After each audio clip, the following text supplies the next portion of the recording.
hallway outside Courtroom 4B smelled of floor wax and cold coffee, and Renee Carter sat on the wooden bench with her hands folded in her lap, waiting to say the thing she had decided to say. 3 rows of strangers watched her from across the corridor and pretended not to. They had read the local paper. They knew the woman in the grey cardigan was the mother. They knew her son had been the boy on the bicycle, the boy who would never walk the same way again. And they had come because they wanted to watch her ask the judge for the heaviest sentence the law allowed. That was the story they expected. A mother wronged a driver guilty, a demand for years. What none of them knew, what not one person in that building had any way of knowing, was that the words folded inside Renee that morning were not the words anyone had come to hear. She had no idea yet how far those words would travel, or whose life on the far side of that panelled door would be turned by them. She only knew her son's name was Marcus, that he was 9 years old, and that she had spent 4 months learning how to forgive a man she had never spoken to. Stay with me, because what she said when the judge finally called her name is the kind of thing a courtroom does not forget. It began, like most things that change a life, on an ordinary Tuesday. Renee worked the early shift at Lakeview General, mopping the long corridors of the 3rd floor before the day staff arrived, pushing her yellow bucket past rooms where machines beeped in the dark. She had done that work for 6 years. It paid $14 an hour, and after the rent on the 2-bedroom apartment on Delmar Street and the electric bill and the groceries, there was rarely more than $40 left at the end of a month. She did not complain about it.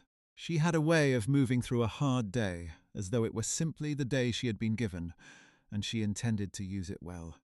Marcus was the center of everything. He was a quiet, watchful boy with a gap in his front teeth, and a second-hand bicycle she had bought him for his birthday, a blue 10-speed with a bent fender she had straightened herself with a pair of pliers from the kitchen drawer. He rode it everywhere. He rode it to the corner store for her, the $4 for milk zipped into his jacket pocket. And he rode it home along Delmar with the careful seriousness of a boy who had been told 100 times to watch the cars. On the morning of October the 9th, he was riding home from the store with a gallon of milk hanging from the handlebar when a silver sedan came through the intersection at Delmar and 8th and did not stop. Renee was at work when the call came. She remembered every detail of the next 4 hours, the way you remember the things that split a life into before and after. The charge nurse on the 2nd floor finding her in the supply closet. The drive to the other hospital across town, the one with the trauma unit, her hands shaking so badly on the wheel she had to pull over twice. The doctor with the kind, tired face who told her Marcus was alive, that he would live, and then told her the rest of it. His left leg had been crushed below the knee. There would be surgeries. There would be a long time in a chair, and then a long time learning to walk again. And even then, he would walk with a difference he would carry for the rest of his life. She sat in a plastic chair in a waiting room and held the gallon of milk somebody had handed her, because the boy had been clutching it and a paramedic had set it beside him in the ambulance. And nobody knew what to do with it, so they gave it to his mother. She held that warm jug of spoiling milk for 2 hours and did not put it down. The man behind the wheel of the silver sedan was named Thomas Reed. He was 34 years old. He had not been drinking. He had not been speeding, not by much. He had been driving home from the 3rd job he had taken that year, a night shift loading freight, and he had not slept in nearly a full day, and somewhere in the grey exhaustion of that morning his eyes had closed for the length of one breath. One breath. That was all it took. He stopped his car 100 feet past the intersection, and he ran back, and he was the one who called for help, kneeling in the road with his hand pressed to the boy's leg, the way you press on a wound you cannot fix, telling him over and over that help was coming, that he was sorry, that he was so sorry. The police found him still there when they arrived, and he did not run, and he did not lie.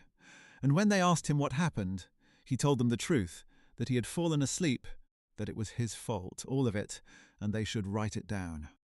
In the weeks that followed, Renee learned these things in pieces. She learned them from the detective, from the prosecutor, from the thin stack of papers that arrived in her mailbox with the county seal on them. She learned that Thomas Reed had a wife and a daughter of his own, a little girl of 5, and that he had been working 3 jobs because his wife was sick and the medical bills had buried them. She did not want to know these things. She wanted to keep her grief clean and simple. A wall between herself and the man who had broken her son, and for a long time she managed it. She sat by Marcus through the first surgery and the second. She slept in the chair beside his hospital bed and woke with her neck bent wrong and her back aching. And she went to work in the mornings and came back in the evenings, and she did not let herself think about the man at all. Have you ever decided to hate someone because it was simpler than the alternative? She had. She held onto it the way you hold a railing on an icy stair. The bills came while Marcus was still in the hospital. The first one was for $11,000, and it was only the beginning. Her insurance through the hospital covered a portion, and there was a victims fund that covered another portion, but the arithmetic still landed on her like a roof falling in. She sold her mother's gold ring, the only thing of value she owned, for $400 at a shop with a barred window on Grand Avenue, and the man behind the counter weighed it on a little brass scale and named a number that was less than half what she had hoped, and she took it anyway because she had nothing else to take. She put the $400 toward the bill, and it did almost nothing, the way a cup of water does almost nothing against a fire. She picked up extra shifts. The 4 in the morning to noon, and then the noon to 8 whenever the scheduler would give it to her, until the floors of Lakeview General began to feel like the floor of her own life, endless and gleaming and never quite clean. She skipped meals so quietly that Marcus never noticed, telling him she had eaten at work, telling him the hospital fed the cleaning staff, which it did not, and she ate the crusts off his plate after he fell asleep and counted that as supper. There was a night she stood in the bright aisle of the corner store with a can of soup in one hand and the change from her pocket in the other, $11 and some coins, and she did the arithmetic of the week against the can and put it back on the shelf and bought a loaf of bread instead, because bread went further, and she carried it home in the cold and told herself it was a choice and not a defeat. She rode the bus to the hospital to save the gas money, and on the nights the bus stopped running before her visit ended. She walked the 2 miles home in the cold with her coat pulled tight, and she did the math of her life over and over in her head and could not make it come out. Through all of it, the blue bicycle stood in the corner of the front room with its bent fender and its milk crate basket, and she could not bring herself to move it. Marcus came home in December. He came home in a wheelchair with his leg in a brace, and a list of exercises taped to the refrigerator, and the apartment that had always been small became a thing she had to rearrange. The coffee table pushed against the wall, a ramp of plywood her neighbour Curtis built over the front step. Curtis was a retired bus mechanic who lived across the hall, a big slow-moving man with grease permanently worked into the lines of his hands, and a voice that came up out of him like gravel rolling downhill, and he had appointed himself something between an uncle and a guardian the day Marcus came home. He built the ramp without being asked. He showed up on a Saturday with a sheet of plywood under one arm and a box of screws in his coat pocket, and he measured the step 3 times and cut the wood on 2 sawhorses in the hallway, and when Renee tried to thank him, he grunted and said a ramp was just a thing that needed building, same as anything. He carried the boy up and down the stairs to the street when the weather was good so Marcus could feel the sun on his face, lifting him out of the chair as though he weighed nothing, his big hands careful around the brace. He sat with him in the afternoons and taught him cribbage at the kitchen table, dealing the worn cards from a deck held together with a rubber band, and he let him win exactly often enough that the boy stayed hungry for it. Once, when Marcus asked him in a small voice whether his leg would always be like this, Curtis did not lie to him and did not frighten him either. He only said that a man's worth was never in his legs. It was in what he carried and who he carried it for, and then he dealt another hand. Renee did not know how she would have survived that winter without Curtis, and she told him so once, standing in the hallway between their 2 doors, and he waved it off and said that was what a hallway was for, people on both sides of it. The hearing was set for March. The prosecutor, A brisk woman named Joy Adler came to the apartment in February to prepare her. She sat at Renee's kitchen table with a folder and explained how it would go. Thomas Reed had pleaded guilty. There would be no trial, only a sentencing hearing, and at that hearing Renee would have the right to stand and speak. A victim impact statement, Joy called it. She explained that the judge would weigh it heavily, that the words of the mother carried real force in a room like that, that if Renee wanted the court to understand what had been taken from her son, this was the moment. The driver was looking at a sentence of up to 5 years. The judge had discretion. Joy did not say the rest of it aloud. But Renee understood the shape of what she was being offered. She could stand up in that courtroom and, with the right words, make sure Thomas Reed went away for a long time. Joy slid a legal pad across the table and suggested she begin writing down what she wanted to say. That night, after Marcus was asleep, Renee sat at the kitchen table with the legal pad and a pen and wrote nothing at all. She sat there until the radiator ticked cold and the window went black and the pad stayed empty, because every sentence she tried to begin turned to ash before she could finish it. She thought she would write about the surgeries. She thought she would write about the boy who used to run and now could not, about the bent fender she would not throw away, about the gold ring she had sold. She thought the anger would come and right itself. It did not come. What came instead? Sitting alone at that table at 2 a.m, was the memory of a detail she had been trying not to think about for 4 months. The detective had told her, almost in passing, that the man had stayed, that when the officers arrived, Thomas Reed was kneeling in the road with both hands pressed to her son's leg, and that the paramedics had to lift him away because he would not let go, and that he had ridden behind the ambulance in the squad car and waited in the lobby of the hospital for 6 hours, refusing to leave until someone told him the boy would live, and only then had he allowed himself to be taken to the station. 6 hours. A guilty man who could have driven away into the dark had instead knelt in the road and held the wound and waited 6 hours in a stranger's hospital to find out if the child he had hurt would breathe through the night. Renee set down the pen. She had been so certain she knew what kind of man had broken her son. She was no longer certain at all. She began, quietly and without telling anyone, to learn about him. She did not plan it as a decision. It happened the way water finds the low ground.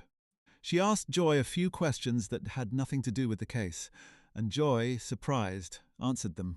She learned that Thomas Reed had not had so much as a parking ticket before that morning. She learned that the night shift loading freight had been his 3rd job.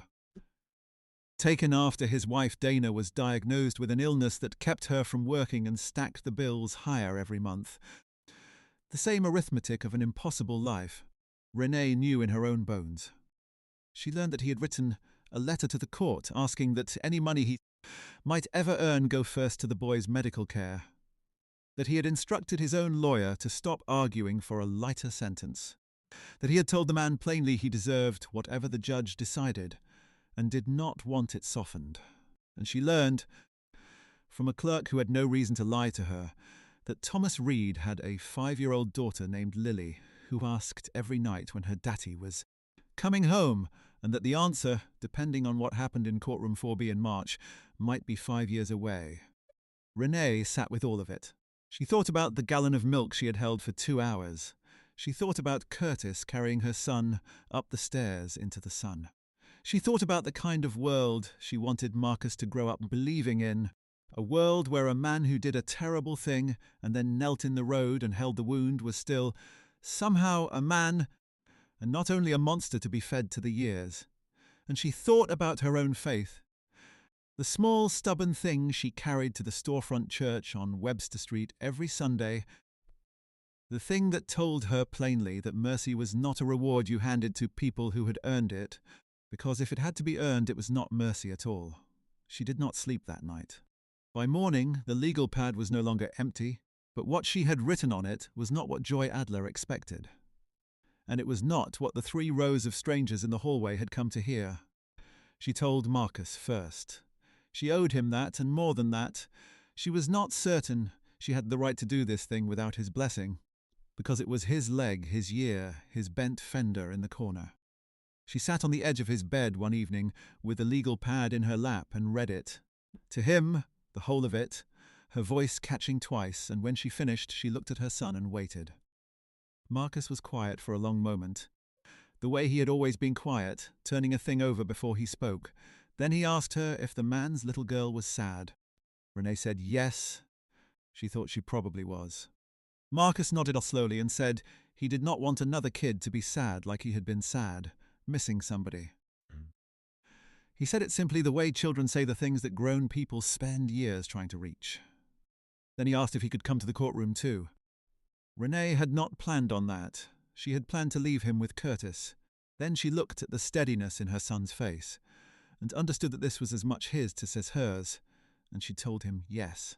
On the morning of the hearing, she dressed him in his good shirt and lifted him into the wheelchair, and Curtis drove them both downtown in his old sedan that smelled of motor oil and peppermint, and the three of them rode the elevator up to the 4th floor in a silence that was not heavy, only full. Across town, in a holding room that smelled of disinfectant and fear, Thomas Reed sat in a borrowed suit that did not fit him and waited to learn how many years he would lose. He had said his goodbyes to Dana and Lily the night before as though they were final, because for all he knew they were. He had told his lawyer one last time not to fight it. He believed, with the flat certainty of a man who has stopped hoping, that the mother of the boy would stand up in that room and ask the judge for everything, and that she would be right to, and that he would deserve every word of it. He did not know her name. He had never been allowed to speak to her. The one thing he wanted in all the world, to tell her he was sorry, to her face, with nothing between them, had been the one thing the law would not let him have. And so he had carried it, folded in his chest for 4 months the same way she had carried hers. And neither of them knew the other was carrying anything at all. The bailiff called the courtroom to order a few minutes after 9. Renee sat in the front row with Marcus's shell beside her, and Curtis's broad shoulder on her other side, and she watched the side door open and watched Thomas Reed walk in, and it was the first time she had ever seen his face. He was smaller than she had imagined. He looked like a man who had not slept in 4 months, which was the truth of it, and when his eyes swept the room from the boy in the wheelchair, found the brace on the small leg, she watched something break behind his face that no sentence a judge could hand down would ever repair. He looked away quickly, as though he had no right to look, and he sat with his head bowed and his hands folded, and Renee understood that she had been wrong about one more thing. She had imagined, on her worst nights, that he had forgotten Marcus, that he had gone on with his life while hers had stopped. The man in front of her had not forgotten her son for a single hour. The judge was a silver-haired woman named Eleanor Pratt, who had sat on the bench for 22 years, and had heard, by her own reckoning, every kind of sorrow a county could produce. She read the charges in a level voice. She acknowledged the guilty plea. She noted for the record the defendant's cooperation, his lack of any prior record, the letter he had submitted to the court. Then she turned to the prosecution and asked whether the family wished to be heard, and Joy Adler stood and said that the boy's mother would like to address the court. And Judge Pratt looked down at Renee over the tops of her glasses and said, in a voice gentler than the room expected, that she could take all the time she needed. Renee stood. The legal pad was in her hand, 4 months of nights folded into a few paragraphs, but she found, when she opened her mouth, that she did not look at it. She looked at the judge, and then she turned and looked at Thomas Reed, who would not lift his eyes, and she began to speak. She told the court her son's name. She told them he was 9 years old, and that he had ridden a blue bicycle she had straightened with pliers from her kitchen drawer. She told them what the leg had cost, the surgeries and the chair and the long road still ahead, and she did not soften any of it, because it was the truth, and the truth was owed its weight. The room was very still. Joy Adler watched her with the quiet readiness of a prosecutor who believes she knows where a sentence is going. And then Renee said the thing that turned the room. She said that she had come into that building 4 months earlier, wanting the man who broke her son to suffer, and that she had spent every night since trying to write the words that would put him away, and that she had not been able to write a single one, because every time she tried, She remembered that he had knelt in the road and held her son's leg with his own hands, and waited 6 hours in a hospital to know if the boy would live. She said that a man who runs is one kind of man, and a man who kneels in the road is another kind, and that she had decided she would not let the worst breath of his life be the only thing the court ever saw of him. She turned fully toward Waters Reed then. She said his name, and she told him she forgave him. She said it plainly, without a tremor, the way you say a thing you have made completely true inside yourself before you carry it into a room. She said she did not forgive him because he had earned it, because mercy you have to earn is not mercy. She said she forgave him because her son had asked her whether his little girl was sad, and because she did not want to build the rest of Marcus's life on a foundation of one family destroyed to answer the breaking of another. She asked the court, in the place where everyone had expected her to ask for years, to let this man go home to his daughter.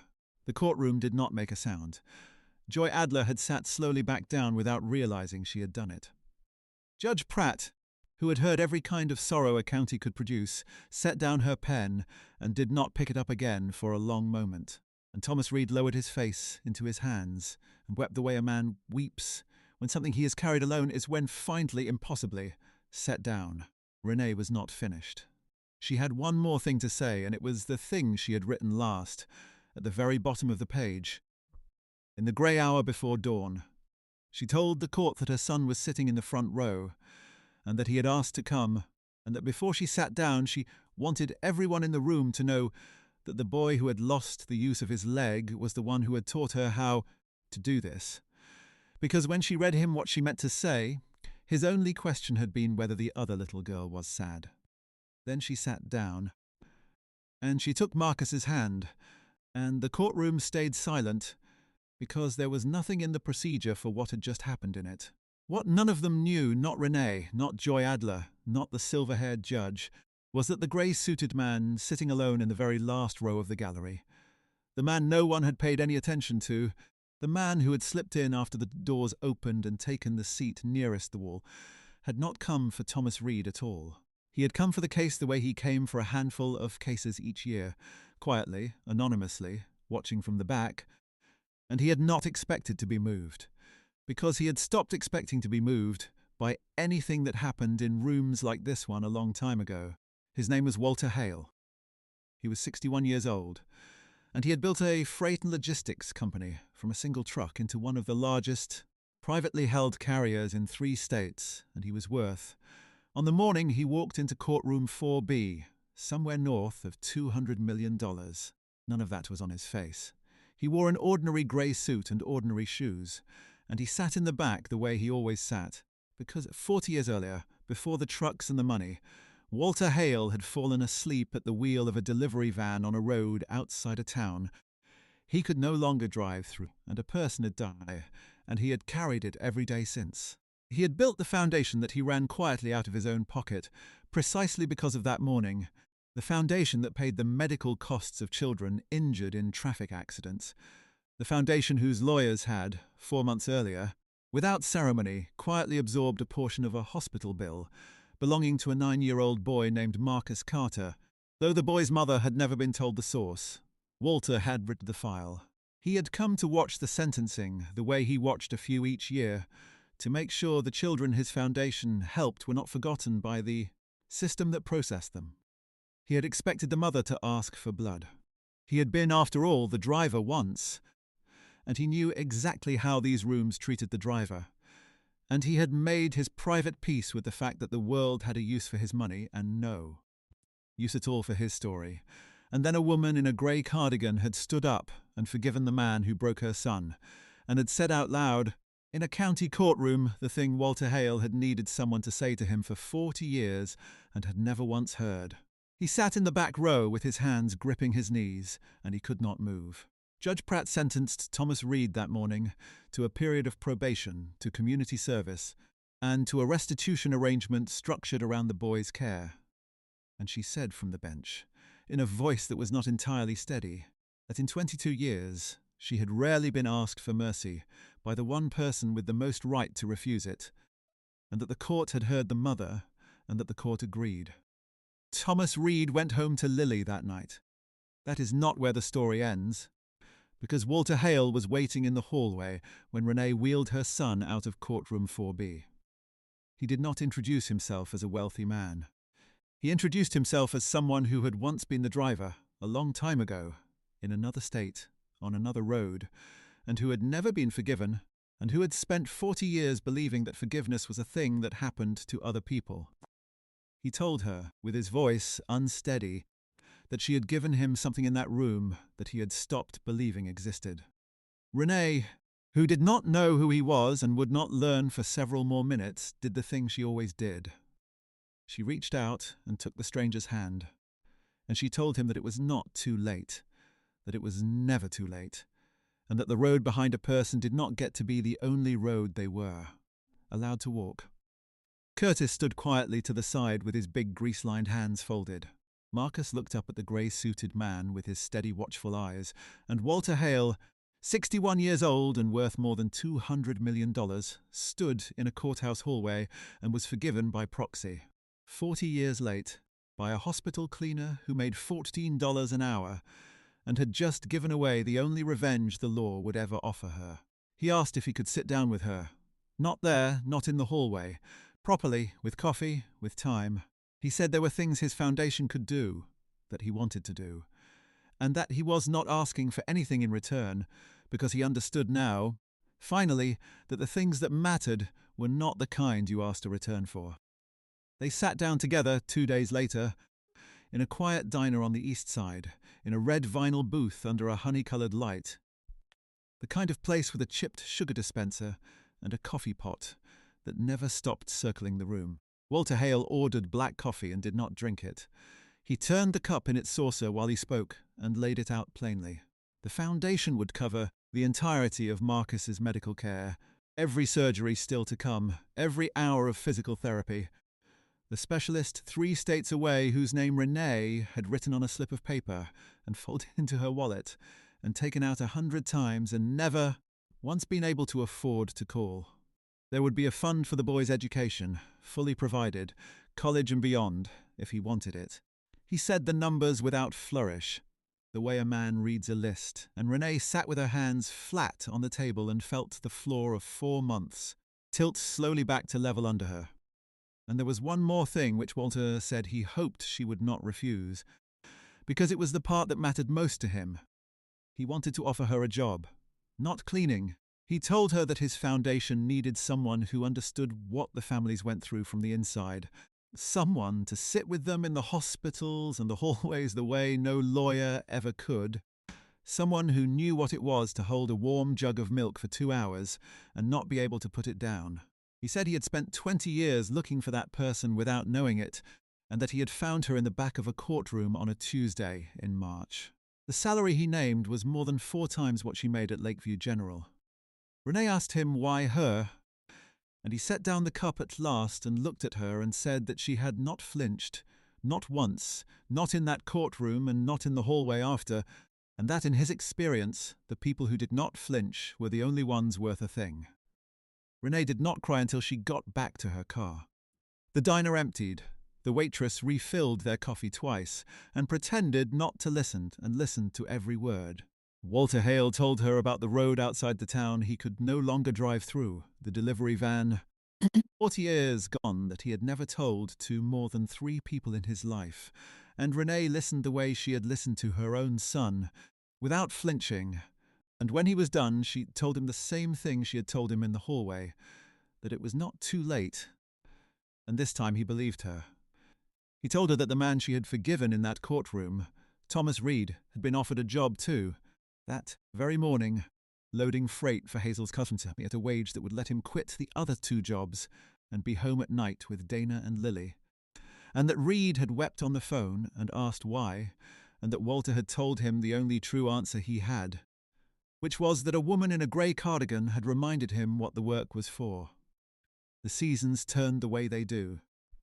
Marcus had the surgery 3 states away that summer, the one Renee could never have paid for, and by the following spring he was walking again, walking with a difference, a careful hitch in his stride that he carried with the same steady seriousness he had once carried a gallon of milk home, along Delmar Street. He could ride a bicycle again too, a new one, though he had asked Renee not to get rid of the old blue 10-speed with the bent fender, and she never did. It stood in the corner of their new apartment, the one with 2 real bedrooms and a window that caught the morning sun, the one Renee could afford now, without doing the impossible math at the kitchen table at 2 in the morning. Curtis came for dinner every Sunday and lost at cribbage on purpose less often, because Marcus had gotten good. And once a month, sometimes more, Renee drove to the hospitals across the county on behalf of the Hale Foundation, and sat in the plastic chairs beside parents who were holding warm jugs of spoiling milk and did not know what to do with them, and she did not tell them it would be all right, because sometimes it would not be, but she sat with them, and she stayed, and that was the thing she had to give. She kept the legal pad, the 4 months of nights, the few paragraphs that had turned a room. She kept it in a drawer in the new apartment, and on the rare evening when the old anger tried to find its way back to her, she would take it out and read the last line, the one she had written in the grey hour before dawn, the line about the boy in the front row who had asked whether the other little girl was sad. Thomas Reed sent a card every October the 9th, every year on the anniversary of the worst morning of both their lives, and the card never said much, because there was not much that could be said, only that his family was well, that Lily was growing, and that he thought of them, and that he was grateful, and Renee kept those cards in the same drawer as they had. People asked her sometimes, the parents in the hospitals, how she had done it, how a person forgives the thing that cannot be forgiven. She never gave them a sermon, because she did not have one.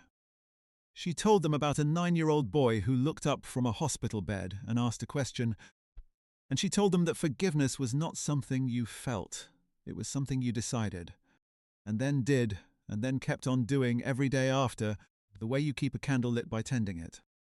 Have you ever forgiven someone the world told you to destroy? If you have, you know it is the heaviest thing a person can lift, and the only thing that ever sets them free. Renee lit that candle on a March morning in Courtroom 4B, and it warmed more lives than she would ever fully count, including one in the back row she had never even seen. On the windowsill of the new apartment, where the morning sun came through, Marcus kept the milk crate from the front of his old bicycle, the blue one with the bent fender, and inside the crate he kept nothing at all, because some things you keep simply to remember the weight of what you once carried, and the day a stranger's mercy taught you how to set it down. She had walked into that courthouse to ask for years. She walked out having given a man back his life, and gotten her own returned to her, fuller than she had ever dared to ask.